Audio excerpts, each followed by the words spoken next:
Seringkali kenapa kehidupan kita tidak jadi berkat malah jadi batu sandungan adalah karena kita tidak pernah cari Tuhan. Gak bisa punya kemauan. Standar dunia punya kemauan pasti ada jalan. Kalau kita hanya bermodalkan kemauan kita atau tekad hati manusia, cepat lambat kita akan gagal. Karena Paulus berkata, di dalam dirimu hai manusia hanya ada satu tekad. Aku mau berbuat begini, tapi kelakuanmu biasanya beda dengan kemauanmu. Yang tidak kau sukai, yang tidak kau inginkan, itu yang kau lakukan. Yang kau inginkan, tidak kau kerjakan.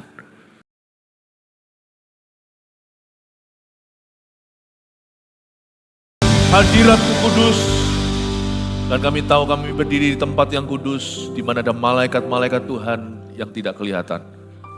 Tahtamu berdiri di mana umat Tuhan di saat kami memuji. Berkuasalah, berdaulatlah atas kehidupan kami dalam kebenaran-kebenaran-Mu. Kristus, berbicaralah kepada umat kesayangan-Mu. Tiap ibadah beda rema, tiap kebaktian ada pewahyuan baru. Makasih Tuhan. Dan kami mau ambil kesempatan ini untuk mendoakan. Kami sungguh-sungguh mau berdoa bagi bangsa kami, negeri kami, apalagi Sumatera kena musibah banjir. Kami mohon restu-Mu untuk pemulihan ya Tuhan di sana. Kami minta ya Tuhan Yesus Allah bekerja dan khususnya menghiburkan setiap korban-korban ya Tuhan. Mereka yang kehilangan seseorang, kehilangan barang, kehilangan, mengalami kerugian.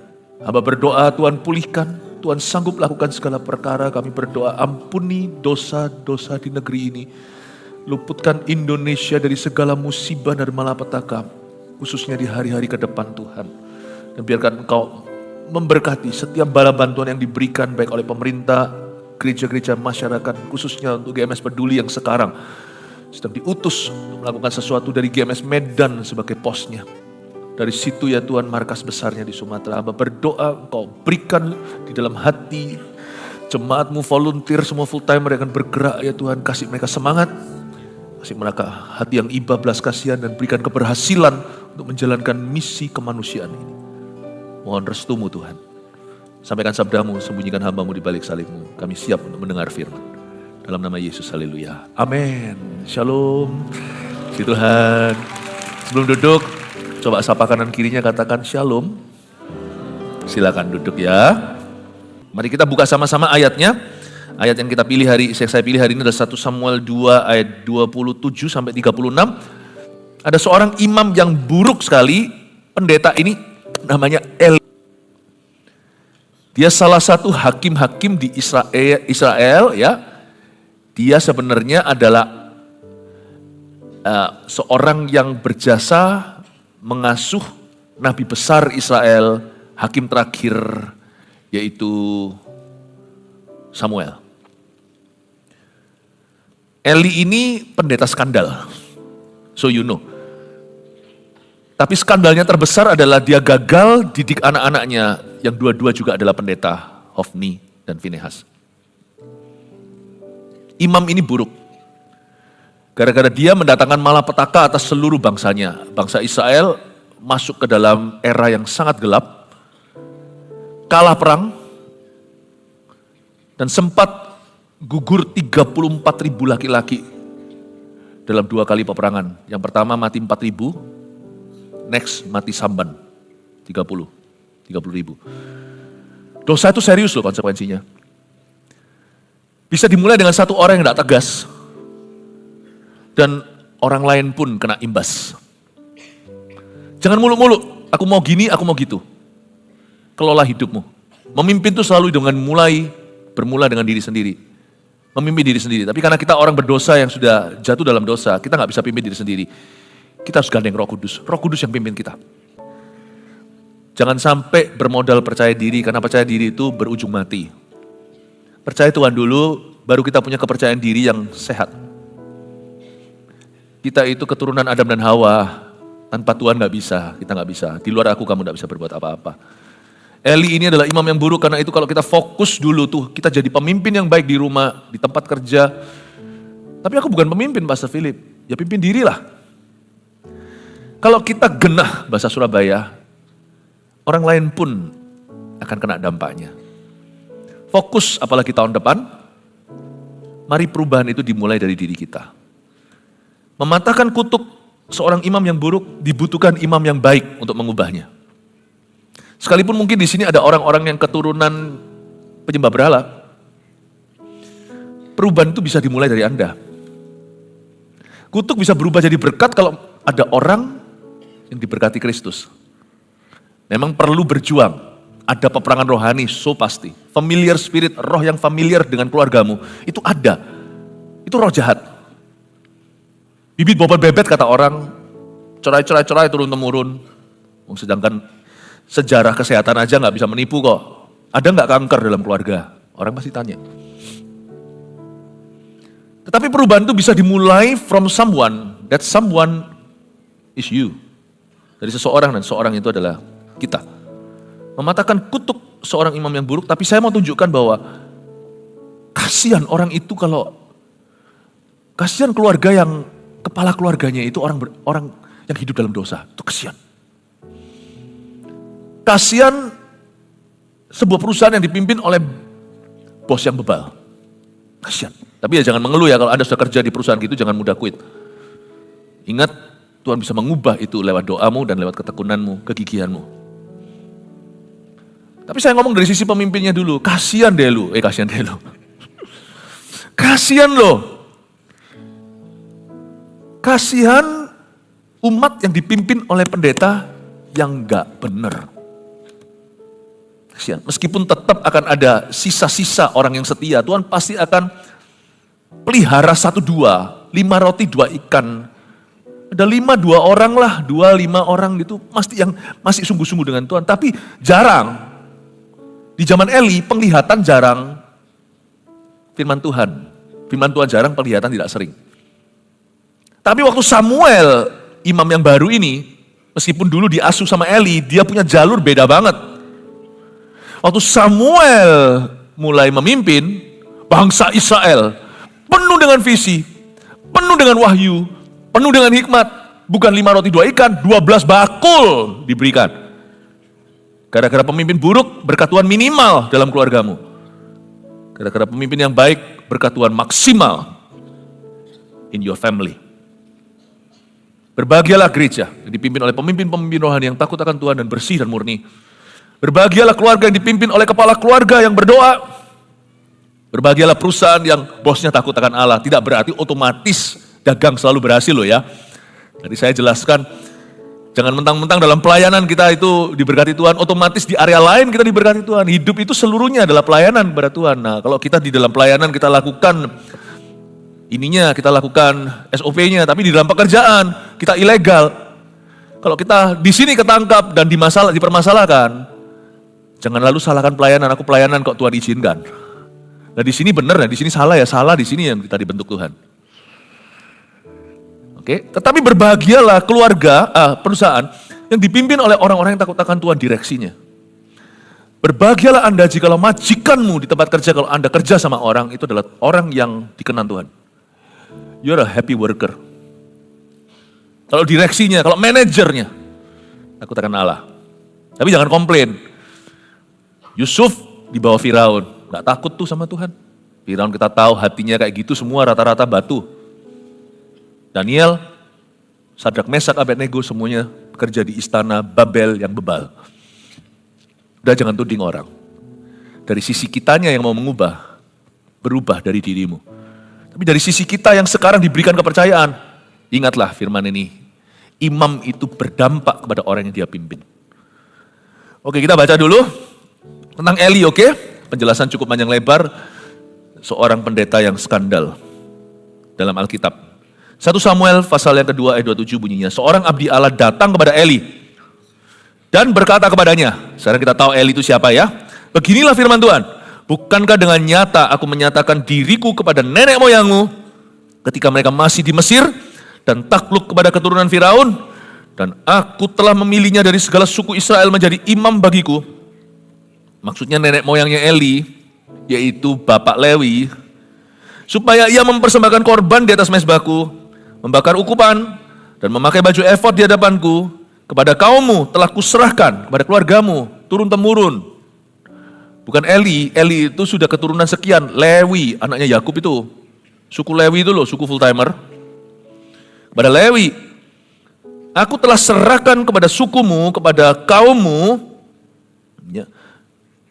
Sampai mana tadi? Kuserahkan kepada kaummu, telah kuserahkan segala korban api-apian orang Israel.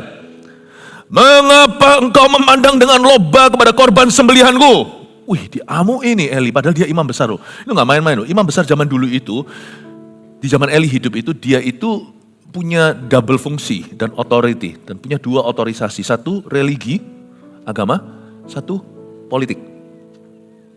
Ini marahi presiden sama dengan marahi Perdana Menteri nih. Wih, saya acungkan jempol ini abdi Allah yang tanpa nama nih, gak tahu dia siapa.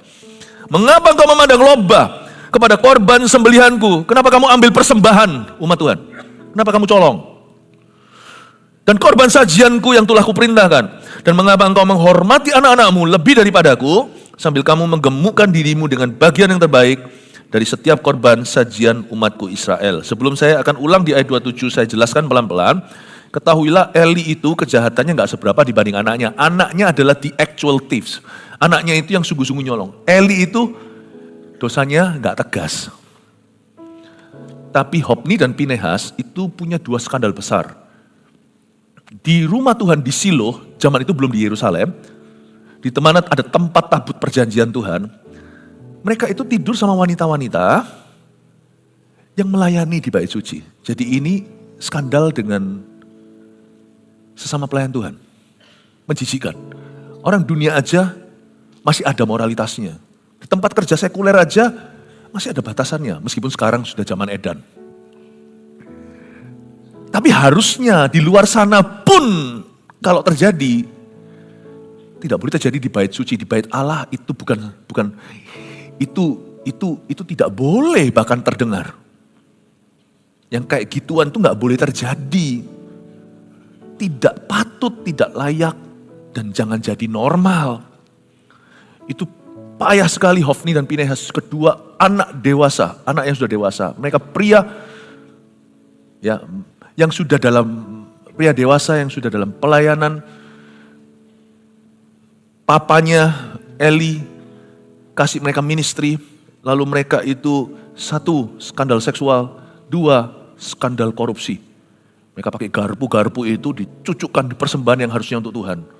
Dimakan, padahal ada persembahan yang memang untuk imam, udah ada bagiannya, ada persembahan yang untuk pemberi korban itu sendiri, mereka bisa makan di hadirat Tuhan. Ada persembahan yang sungguh-sungguh lemaknya itu untuk Tuhan, gak boleh dimakan. Ya, kalau dimakan sama mereka kolesterol nanti. Tapi dia gak mau tahu, bukan kasih ke Tuhan dulu, cucukkan, diambil dengan garpu besar. Lalu dia makan sendiri tanpa menghiraukan Tuhan. Jadi kejahatan mereka itu seksual dan finansial. Supaya Anda ngerti dulu kontekstual. Tapi kita kembali ke ayat 27. Seorang abdi Allah datang kepada Eli dan berkata kepadanya, dan menyebut dosa-dosanya. Saya kagum dengan abdi Allah ini, hanya sorga yang tahu dia sesungguhnya siapa. Dia bukan Elia, ini bukan zamannya. Dia juga bukan Musa, udah lewat tuh. Siapa itu? Nggak ada orang yang tahu. Seorang abdi Allah, tapi dia profetik banget. Itu Eli punya dosa. Ya, itu untuk bisa diekspos kayak gitu. Itu nggak ada orang yang bisa tahu sedetil itu demikian. Karena zaman dulu, apapun terjadi di lokal itu nggak viral. Jadi abdi Allah ini mungkin nggak tinggal di Silo. Karena belum ada sosial media, belum ada WA. Jadi apa yang terjadi di situlah, nggak ada orang yang tahu, nggak ada orang yang kenal. Kok bisa dia tahu? Dia tegur Eli, lalu dia satu-satu pretelin tuh, bahasa Surabayanya bener-bener satu-satu dismantle, dosanya itu diberitahukan. Profetik banget orang ini, tapi saya tak coba perhatikan kalimat seorang abdi Allah, tak ada nama.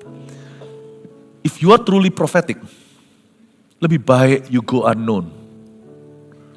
Saya pelajari sesuatu tentang menjadi imam itu bukan hanya menjadi pendeta, tapi menjadi seorang yang dipakai oleh Allah. Kalau kita dipakai Tuhan itu jangan taruh nama di sana. Seorang abdi Allah, cukup Allah yang ditinggikan, kita hanyalah mengabdi.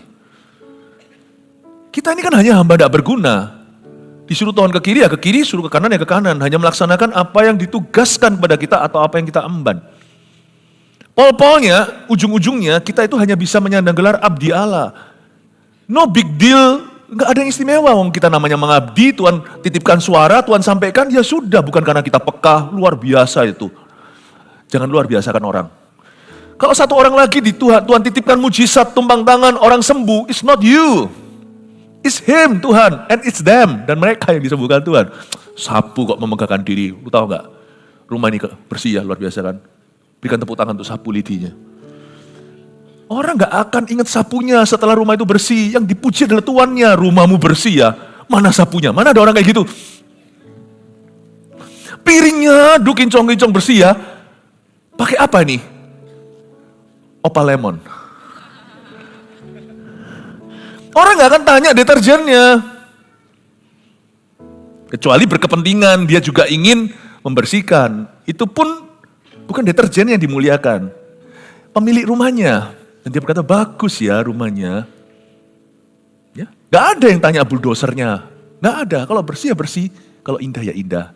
Sang pemilik rumah yang dapat pujian. Kita ini hanya abdi Allah. Tugas kita hanya mengabdi. Apapun yang Tuhan titipkan, ya wes loh. No big deal. Kalau kita bisa punya attitude seperti itu, kita pasti jadi imam yang bagus. Karena imam yang bagus adalah imam yang selalu mengarahkan mata ke Yesus. Selama mata orang tertuju ke Yesus, Anda aman. Anda tidak akan jadi imam yang basi maupun rusak. First thing first, motivasi. Orang dipakai Tuhan itu simple resepinya. Biar dia harus makin bertambah, aku harus makin berkurang.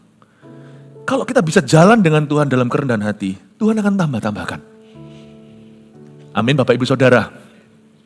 Saya suka kalimat ini.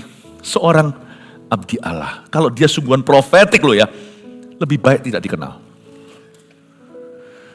Makanya itu kalau kita punya pelayanan profetik ya, misalnya kita peka. Nanti semakin kita kenal, semakin kita nggak peka. Karena kita sudah tahu, bahasa Inggrisnya bias. Artinya gini loh, setelah dipakai Tuhan itu, janganlah banggakan jasa. Jangan suruh orang ingat dan Anda ingatkan jasamu. So kalau kita lakukan itu, Anda punya memori dan Tuhan tidak akan kasih Anda isi yang baru. Berdoalah sama Tuhan, mintalah hati yang besar. Misalnya kalau kita memberikan persembahan, tangan kanan memberi, tangan kiri jangan tahu. Supaya nanti apapun di tangan kita itu Tuhan bisa alirkan, tangan itu gak menggenggam. Mau dialirkan itu satuan, ratusan atau ribuan, let God's will be done. Bukan kehendak Tuhan, bukan kehendakku tapi kehendakmu yang jadi. Kita enggak mau kita memberikan 2 peser uang seperti versi janda yang memberikan segalanya, atau kita memberikan itu sampai miliaran, misalnya kalau ini bicara tentang takaran harta, gak ada bedanya. Tuhan lihat hati kesungguhan dan ketulusan saat memberi. Tangan itu hanya dilalui, tangan itu kan hanya mengabdi. Kita kalau punya spirit seperti ini, kita bukan menjadi imam itu juga berarti menjadi saluran berkat. Menjadi imam itu juga berarti menjadi pipa tempat Tuhan menyalurkan sesuatu. Kalau kita bisa punya spirit seperti ini, apapun Tuhan bisa percayakan kepadamu, sungguhan. Dan apapun yang Tuhan percayakan tambah besar. Kalau kita punya prinsip yang sederhana, Lord, I'm just your servant. Mengalir aja. Sedikit aku gak minder, banyak aku gak gaya. Orang seperti ini akan selalu ditekan kontrak sama Tuhan. Yesus sehari memberi makan 5.000 orang. 12 bakul bawa pulang. Lain hari memberi makan 4.000 orang. Berapa bakul? Ayo berapa bakul ditapau pulang? Ingat gak? Itu 2 insiden yang berbeda loh. Kalau Anda baca di Alkitab agak jeli. Yang memberi makan 5.000 orang dan 4.000 orang itu 2 insiden yang beda. Tuhan Yesus 2 kali mecah roti. Yang satu pulang bawa 12 bakul. Yang satu pulang bawa 7 bakul. Tuhan gak membandingkan antara 2 miracle itu. Setiap kali itu selalu ada channel baru. Ibadah 1 tadi pagi, ibadah 2 pukul 10, pukul 1, lalu pukul 4, pukul 7 nanti. Gak bisa dibandingkan firman-nya. Makanya saya suka khotbah beda-beda dan saya haruskan seluruh gembala-gembala kita memberikan firman yang berbeda-beda. Pendeta-pendeta tamu juga gak semuanya sanggupi, yang dinyanggupi akhirnya memberikan khotbah yang lain-lain. Karena satu jemaat dengan jemaat yang lain tidak bisa di-compare.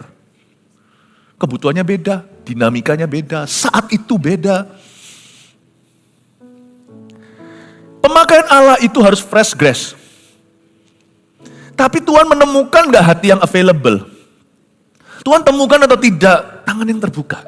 Tuhan temukan tidak spirit yang nurut dan taat? Menjadi imam itu juga berarti menjadi orang yang dipakai oleh Tuhan kepada orang lain. Saya nyantai kok. Saya ngotot di area yang merupakan bagian saya. Saya tidak mau asal-asal. Tapi di area di mana saya menerima anugerah, saya nggak tentukan 1, 2, atau 5 talenta. I cannot determine the measure. Saya tidak bisa menentukan takaran anugerah. Saya nggak bisa tentukan. Takaran anugerah itu orang-orang beda. Lucu, saya masuk kerja mulai dari pukul 9 di rekrut Tuhan, mungkin pukul 7 kali. Orang yang datangnya nanti pukul 12, pukul 3, pukul 5, pukul 6-nya nanti sudah ceklok pulang. Pukul 5 dapat anugerah yang sama-sama saya. Saya nggak bisa tentukan, asal saya jangan iri hati aja.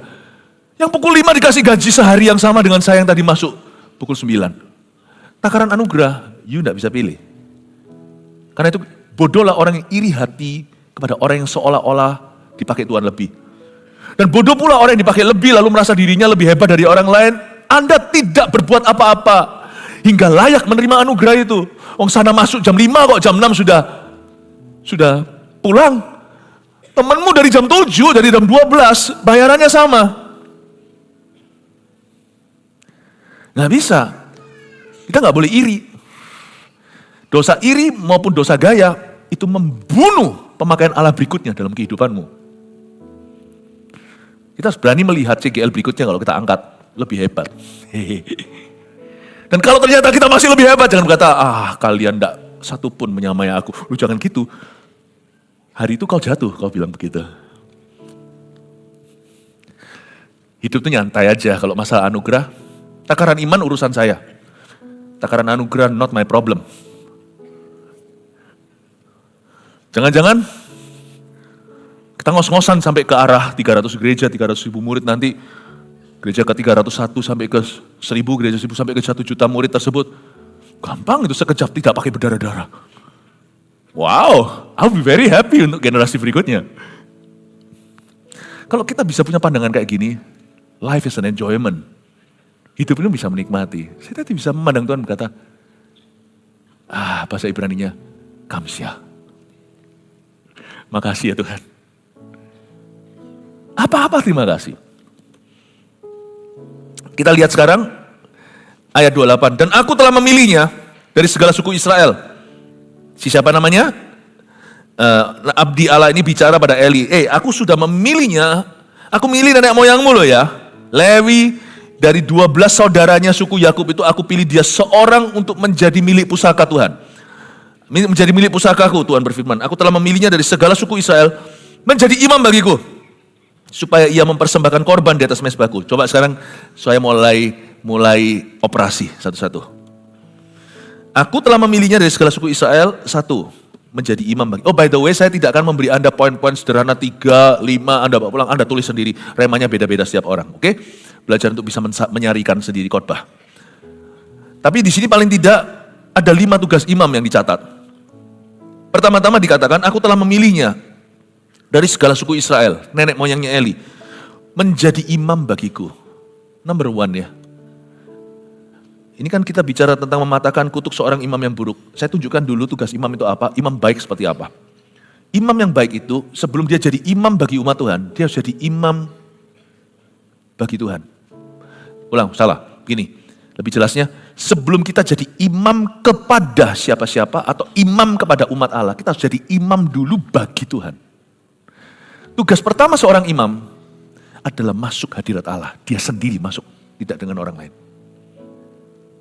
Ya, itulah sebabnya kita dari diri kita sendiri, kalau kita tidak menempel pada pokok anggurnya, kita tidak bisa menghasilkan apa-apa kecuali lumpur dan kotoran. Saya bisa jadi berkat buat orang lain, karena saya diberkati di hadirat Allah. Saya bisa nyampaikan firman seperti ini, karena Tuhan sudah berfirman kepada saya.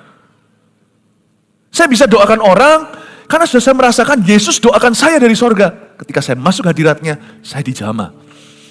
Tugas imam itu pertama-tama sebelum Anda imam, makanya itu seorang ayah yang tidak bangun kerohaniannya, cepat lambat dia pasti akan melukai keluarganya, sekalipun dia tidak bermaksud begitu.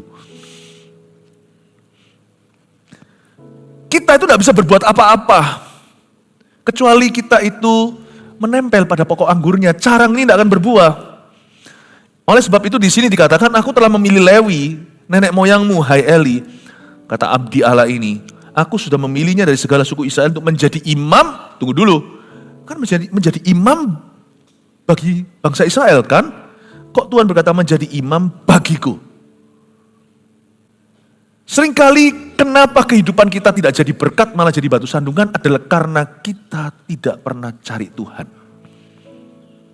Gak bisa punya kemauan. Standar dunia punya kemauan pasti ada jalan. Kalau kita hanya bermodalkan kemauan kita atau tekad hati manusia, cepat lambat kita akan gagal. Karena Paulus berkata, di dalam dirimu hai manusia hanya ada satu tekad. Aku mau berbuat begini, tapi kelakuanmu biasanya beda dengan kemauanmu. Yang tidak kau sukai, yang tidak kau inginkan, itu yang kau lakukan. Yang kau inginkan, tidak kau kerjakan. Manusia itu punya konflik batin, dan itu hanya selesai dalam hadirat Allah. Kenapa seseorang gagal jadi imam, jadi pemimpin yang baik dalam hidupnya? Karena dia gagal masuk hadirat Allah. Saya selalu ingatkan diri sendiri. Sebelum saya adalah pelayan Tuhan untuk jemaat, saya pelayan Tuhan kepada Tuhan. Kalau saya nggak ngadep situ dulu, tidak ada sesuatu yang bisa saya tawarkan kepadamu. Salomo waktu memberkati umat itu, dia terima dulu dari Tuhan, dan dia salurkan. Remember, you're not the source. Anda bukanlah sumbernya. Hal kedua yang dikatakan di sini sebagai job deskripsi seorang imam adalah dia menjadi imam bagiku supaya ia mempersembahkan korban di atas mezbahku. Mempersembahkan korban di atas mezbah, mempersembahkan korban di atas mezbah. Imam itu menyelenggarakan ibadah. Ini kalau pendeta ya. Tapi kalau dalam konteks Anda, papa misalnya kepala keluarga nomor 1, mama wakilnya. Kalau papa tidak ada, mama diurapi Tuhan lebih dari 7 laki-laki. Kalau Anda single parenting, biarkan Anda terhiburkan. Yesus adalah suami bagi yang tidak bersuami. Harus ada yang step up dan berkata, ayo doa. Dan idealnya, kalau menurut tatanan ciptaan Tuhan, itu harus laki-laki yang jadi imam dulu. Makanya itu kalau yang pacaran, khususnya yang perempuan, tunggu, lihat laki-laki itu punya kehidupan rohani enggak. Kalau dia belum punya, dia senang dengan Anda, kasih waktu, mendingan telat nikah daripada cepat-cepat dan salah. Kasih kesempatan dulu tanpa Anda masukin di CG. Karena di CG bukan hanya Anda berdua, dunia bukan milikmu berdua. Di sana kan kelihatan warna aslinya. Biar dia bangun kerohaniannya, lepas dari dirimu. Karena kenapa nanti suatu hari dia pemimpinmu. Bukan pemimpin CG mungkin. Dia pemimpin hubunganmu. Harusnya laki yang berkata sebelum makan, ayo semua, nanti kalau sudah punya anak ya bayangkan, ini masih bagi yang single nih, yang punya angan-angan, lakinya berkata, ayo kita doa. Ayo kita doa. Papa, apa-apa yang inisiatif, kita mesti doa ini, untuk ini. Ayo kumpul, yang menyelenggarakan ibadah itu papa. Ayo kumpul dulu, kita doa sebentar sebelum tidur. Atau kita baca sedikit firman. Papa yang mendorong. Makanya yang perempuan jangan tergesa-gesa. Kalau lakinya bilang gini, sampai kamu tidak mau sama aku tinggalkan Tuhan. Mending suruh dia tinggalkan Tuhan now. Mendingan sekarang. Karena dari awal kamu memang tidak pernah ikut Tuhan, kamu ikut aku. Laki tidak boleh ikut perempuannya. Laki harus bangun kerohaniannya. Meskipun mungkin yang laki kurang fasih lidah, lebih grogian berdoa. Nggak apa-apa, perempuan ada yang lebih berkarisma. Saya kasih contoh satu couple yang kayak gitu. Namanya Priscilla dan Aquila. Asisten Paulus itu. Mereka dua-dua, pasangan ini adalah pasangan suami istri berbisnis tenda atau zaman itu properti. Priscilla itu dikatakan dalam sejarah gereja, dia lebih dominan dalam pelayanan daripada Aquila. Tapi mereka tidak saling bersaing. Tapi menurut saya Aquila itu punya kedewasaan. Sama hari ini di dalam gereja kita, saya percaya dengan women pastors. Gereja kita percaya dengan memberi kesempatan kepada wanita untuk punya platform yang sama dengan laki-laki. Tapi saya selalu melihat apakah mereka tunduk sama suaminya. Pastor Lipi tunduk sama Pastor Yu. Pastor Lipi ini singa dari Yehuda. Enggak, dia baik sekali, luar biasa. Pastor Pau mengembalakan Eagle Kids dengan suaminya, Pak Ivan, menundukkan dirinya. Pastor Margaret, Pastor Mac yang pegang AOG, suaminya bukan seorang pastor, bukan seorang full timer, seorang pengusaha namanya Wiki Ang Ing Eng. Tunduk, saya lihat itu. Tapi saya juga fair. Meskipun yang laki bisa pelayanan tanpa harus tunduk pada istri, saya mau lihat apakah mereka memperlakukan istrinya dengan baik. Kalau saya tahu ada seorang gembala pukuli istrinya, saya pasti ada di sisi istrinya. Kamu berhenti jadi gembala. Kau tidak layak untuk posisi itu. Jangan jadi imam di sini. Jadi pasien dulu. Puji Tuhan gak ada yang gitu. Haleluya. Kita sangat selektif untuk yang gituan.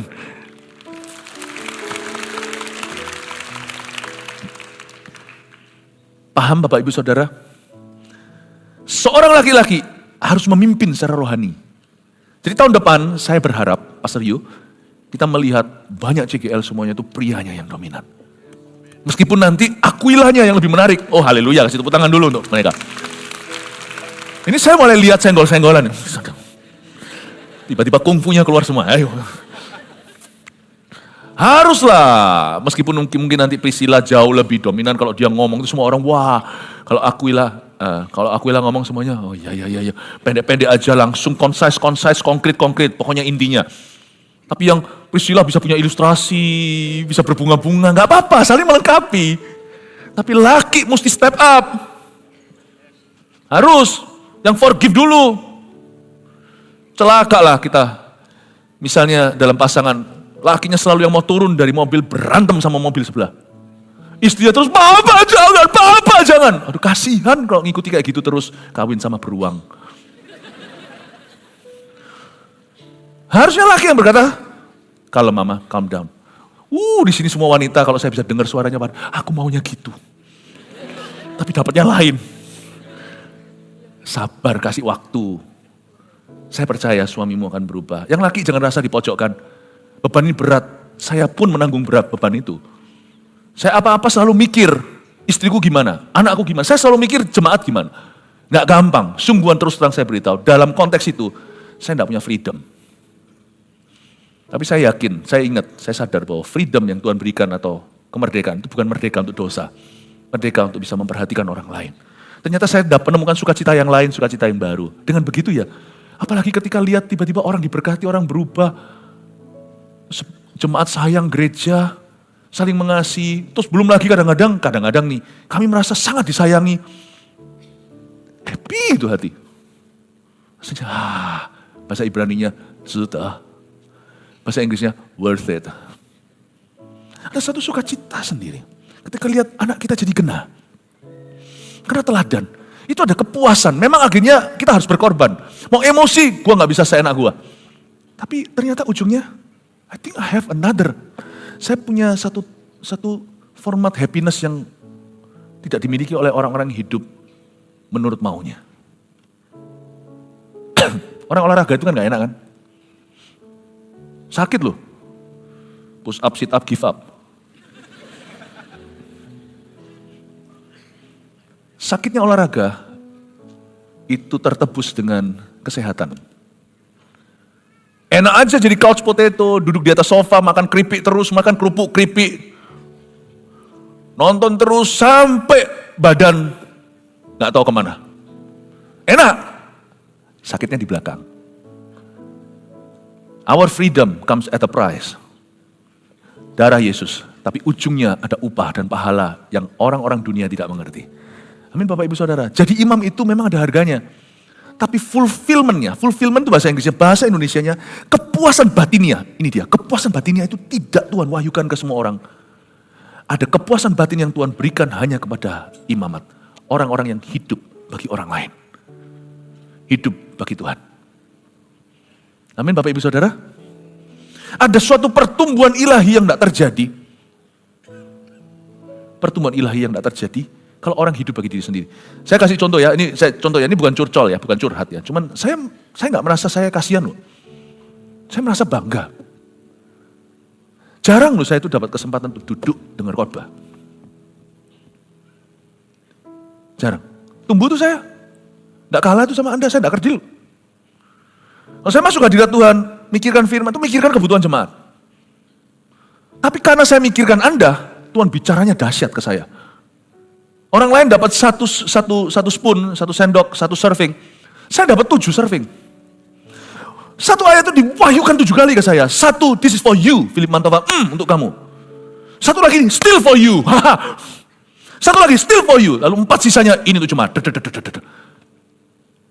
Kalau kita cari sendiri, paling dapat remah-remah. Saya cari untuk diri sendiri, saya dapat roti. Waktu saya cari untuk Anda. Roti itu cukup, saya datang setiap minggu ini bawa pabrik roti ke jemaat. Anda sedang lihat seorang yang memberi makan, tapi dia sendiri sudah kenyang. Imam itu punya double porsi. Selalu, kalau kita tidak hidup bagi diri sendiri. Dia menyelenggarakan ibadah, lalu dia bukan hanya itu, tapi dia juga membakar ukupan. Membakar ukupan itu apa? Ya, jangan lakukan ini secara fisik karena sekarang udah perjanjian baru, nggak perlu gitu-gitu. Sekarang hidup kita tinggal menyembah Tuhan dalam roh dan kebenaran. Membakar ukupan itu seperti orang bakar kemenyan. Itu bicara tentang doa syafaat. Tugas seorang imam adalah mendoakan syafaat. Mungkin aku nggak bisa seperti Pastor Philip gitu doa bisa 1 jam, berapa jam, nggak apa-apa. Tapi Anda punya rutin mesbah doa di mana Anda mendoakan keluargamu. Papa-papa dengarkan dulu, lalu mama juga. Dibutuhkan 2, nggak cukup 1 untuk berdoa. Suami istri itu rohnya itu dibagi jadi 2. Ada sesuatu yang didoakan oleh papa yang nggak bisa didoakan mama, ada sesuatu yang didoakan mama nggak bisa didoakan papa. Mama mungkin misalnya punya satu feeling maternal atau keibuan yang tidak dimiliki oleh sang ayah. Jadi kalau dia doain anaknya, pasti ada kisi-kisi, pasti ada sisi-sisi, pasti ada sudut-sudut yang ayah tidak bisa doakan karena tidak menyadari itu perlu. Karena itu papa dan mama harus berdoa. Nah kita nggak bisa doa 1 jam gitu misalnya nggak apa-apa, tapi komit. Mendingan daripada bolong-bolong 1 jam kadang-kadang 0 sama sekali, kadang-kadang 1,5 jam lalu 0 lagi, nanti sakit mah. Mendingan daripada gitu makan dikit aja. 15 menit tapi komit. 10 menit tapi komit.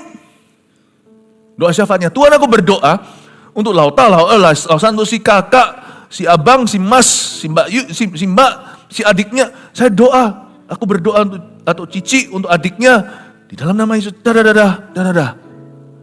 Komit doa, karena bakar kemenyan.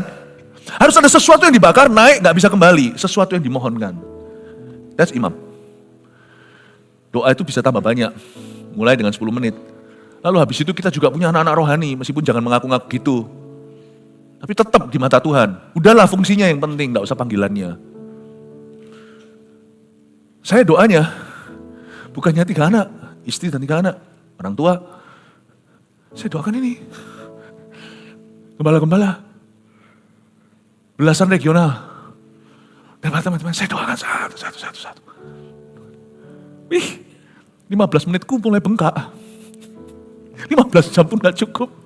Jadi doa saya itu dibagi Senin, Selasa, Rabu, saya doa teratur.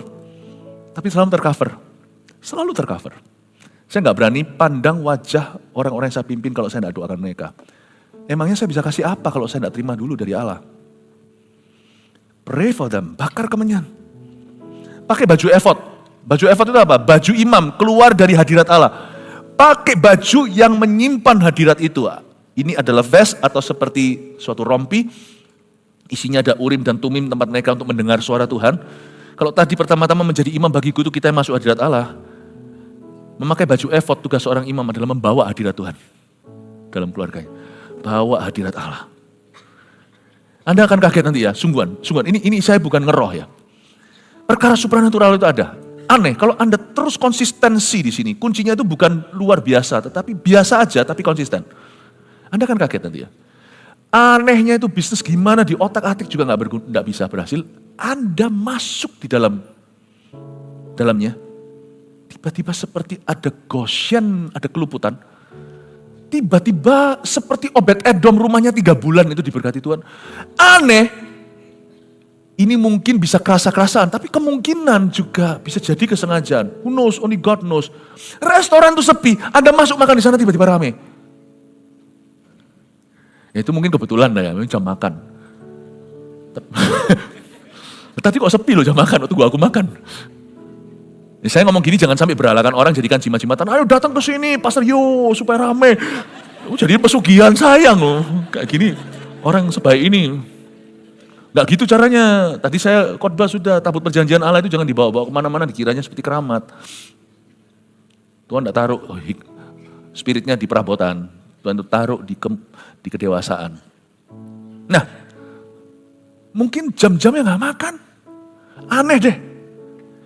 Kita punya kesaksian, 2 kali malahan. Sekali waktu itu di negeri jiran. Iya betul, pada waktu kita lagi ada di Sabah atau Sarawak saya lupa, sebelum ada GMS zaman itu. Kita dengan KKR, kita datang itu, kita ditraktir makanan ikan yang lokal sana yang benar-benar, nggak tahu namanya, kenapa saya lupa. Dia bilang ikan ini hanya ditemukan di air yang sangat jernih, ikan tawar di sungai, tapi mesti jernihnya di taraf jernih segitu, baru ikan itu mau dan ada di sana, baru muncul di perairan. Dia bilang ikan ini sudah lama missing, sudah lama hilang. Tapi ketika tim GMS datang, kita mau ngadakan KKR itu, tiba-tiba ikan ini muncul di sungai kami. Saya sih nggak mudah percaya, bukan saya ini orangnya nggak beriman, bukan, tapi saya itu nggak gampang kebawa berita itu, saya nggak gitu. Oh puji Tuhan, saya kira mungkin mereka nice saja lah, mereka itu berusaha untuk sopan sama kami, untuk berterima kasih. Oke, puji Tuhan, makanlah ikan. Oh ini ikannya, ikan. Kami datang kau mati. Di Israel, itu siang-siang hari ikan tuh nggak bodoh. Di daerah mana itu yang waktu itu kita adakan hari terakhir kalau nggak salah, waktu itu di raging-ragingnya di outdoor itu. Di daerah Tiberias sana, itu di ujungnya itu ikan itu bisa ratusan atau ribuan ikan itu bisa semuanya. Waktu dengar pujian, itu waktu itu tim kom kami pemimpinnya ngerekam. Itu ikan-ikannya itu semua antri ke pinggir. Ikan tuh udah bodoh, siang hari dia tiarap, dia sembunyi supaya jangan ketangkap. Mau tangkap ikan itu malam, itu keluar semuanya berdiri. Itu semua, saya ditunjukin videonya, kita memuji Tuhan tuh dia pergi ke pinggir semua, ratusan ribuan ikan. Aduh tahu gitu bawa jala. Dihitung siapa tahu 153. Itu setelah kejadian-kejadian Sarawak sekali saya pikir, wow God, you see baju effort itu ada loh. Cuman mungkin kita pakai batik, pakai hem, pakai kaos, pakai jeans sobek, pakai celana pendek. But some people bring the presence of God. Some churches bring the presence of God. Berdirinya gereja di kota tertentu, membawa hadirat Allah. Baju effort itu ada. Keluarga yang berantakan tiba-tiba karena anaknya sungguh-sungguh, papa mamanya kembali ke jalan yang benar. Meskipun baju effort kadang-kadang dihadapi dengan peperangan dulu, tapi jubah urapan itu, ADA, ada. Awal-awal hanya urapan biasa, urapan baru, lama-lama jadi urapan lama, tapi bukan urapan basi. Urapan tua, anggur tua itu lebih mahal. Tahukah urapan itu bisa bergerak demikian rupa dari satu level di mana hanya urapan biasa, lama-lama dia menjadi karakter urapan. Karakter urapan sampai-sampai seolah-olah orang itu pakai pakaian yang ada kepleknya, diurapi untuk ini. Jadi jubah.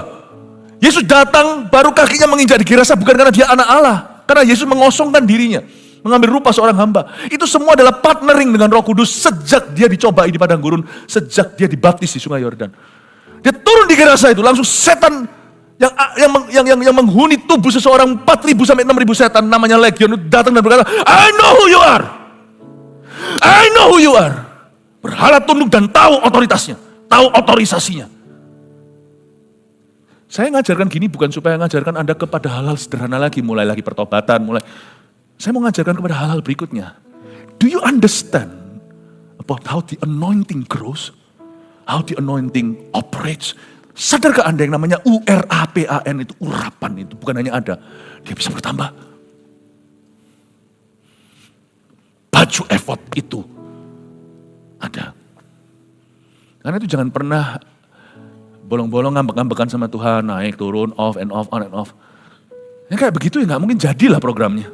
Tuhan mau kita konsisten. Ya, pakai baju efod. Lalu telah kuserahkan segala korban api-apian. Oke, lanjut ya. Kita kan mau bicara tentang imam yang buruk ini sekarang ya. Kita lihat ayat 29. Mengapa engkau memandang dengan loba kepada korban sembelihanku dan korban sajianku yang telah kuperintahkan? Tunggu. Setahu saya, Eli ini nggak ngambil sendiri. Kenapa engkau memandang loba korban sembelihanku? Yang korupsi itu Hofni dan Pinehas. Kenapa Tuhan marahnya sama bapaknya? Bapaknya itu kan imam besar. Berarti kan dia pendeta utama. Jadi Tuhan tuding dia, kamu adalah bos yang buruk. Kalau ada sesuatu terjadi, misalnya kerusuhan, bukankah pemerintah daerah yang dijewer sama negeri? Tuhan itu selalu lihat kepala. Ini kan terjadi di bawah juridiksimu. Masa lu gak tahu, kata Tuhan? Eli itu 98 usianya, dan jadi gemuk. Gemuknya dia itu makan lemak terus. Padahal lemak zaman dulu korban itu gak boleh dijamah. Itu milik Tuhan. Sekarang jangan dijamah supaya kita gak kolesterolan. Kalau zaman dulu itu Tuhan punya maksud ganda. Secara rohani, Tuhan izinkan mereka melihat bahwa bagian terbaik untuk Tuhan. Secara jasmani, Tuhan juga jaga kesehatan orang Israel di padang gurun. Bayangin kalau mereka semuanya obesitas gimana? Mereka mau jalan di padang pasir. Tuhan tuh hikmatnya dahsyat. Ya.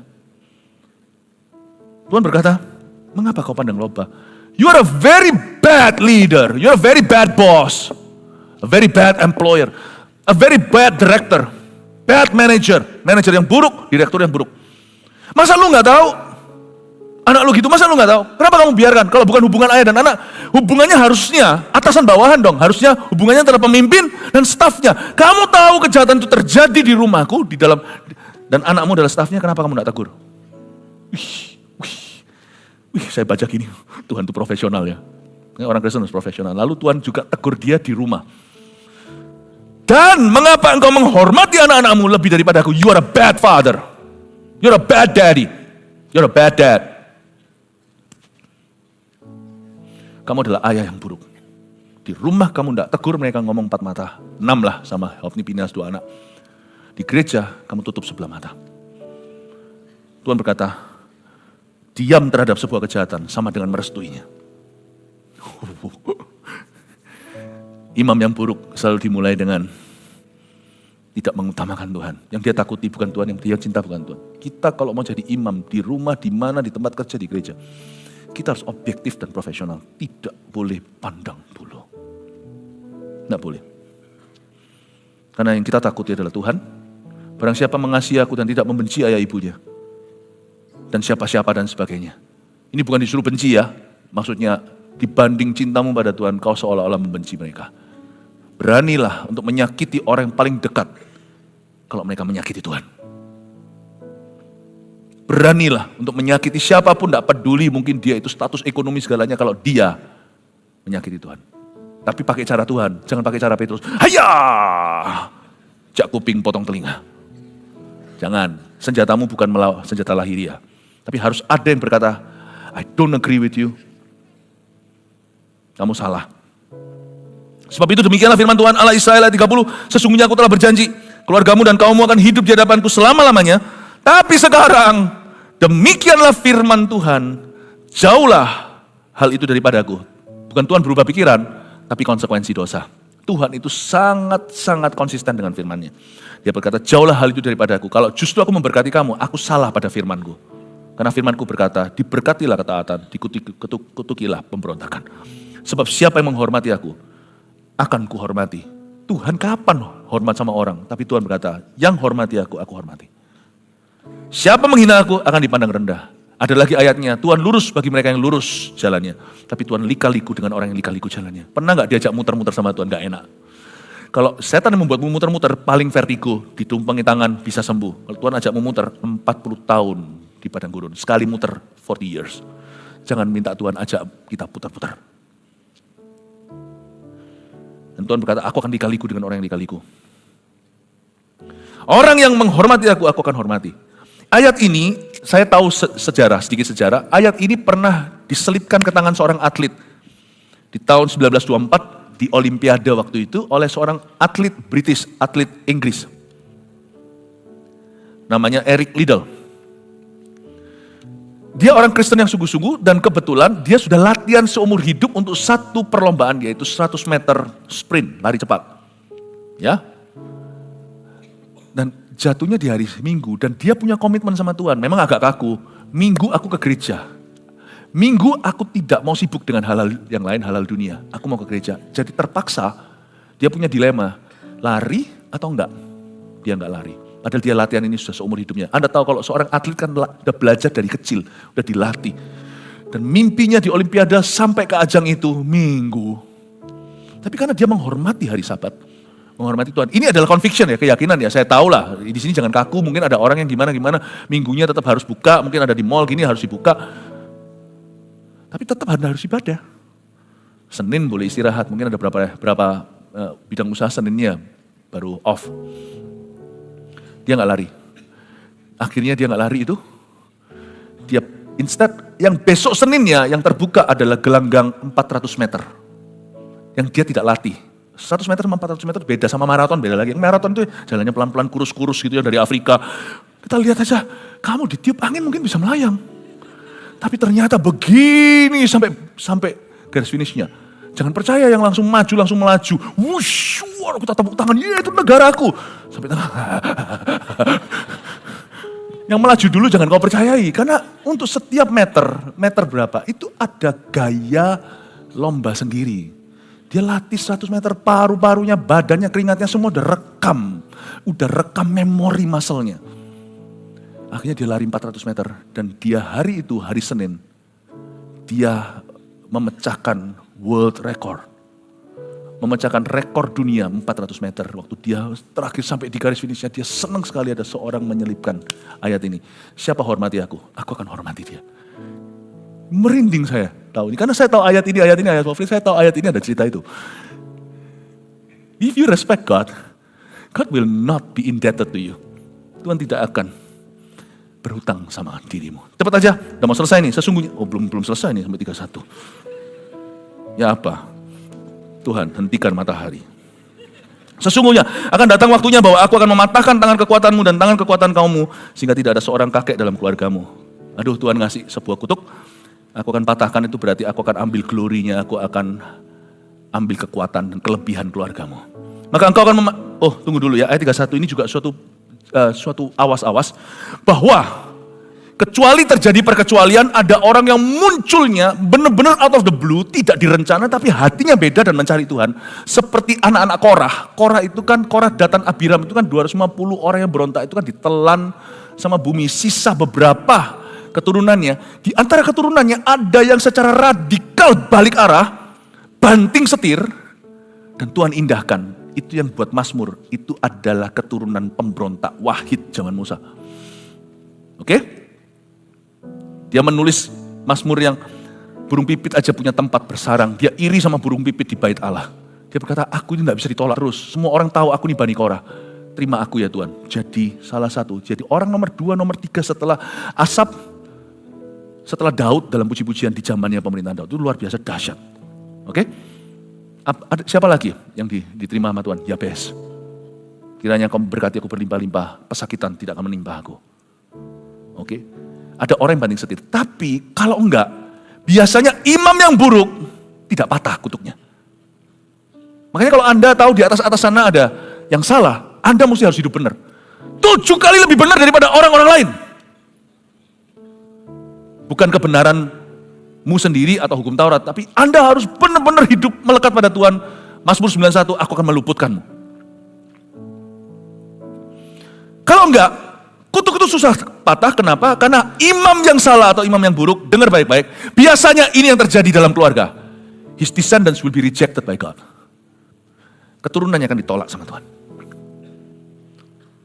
Keturunannya akan ditolak sampai 3-4 keturunan. Itu kan ada ayatnya, kalau orang itu menyembah berhala atau melukai hati Allah secara sengaja. 3-4 keturunannya. Susah, jalannya kan susah. Ya saya sudah kasih disclaimer-nya, jadi jangan sampai di sini ada yang berkata, lu kalau gitu aku gak berkesempatan. Saya sudah jelaskan, berkesempatan.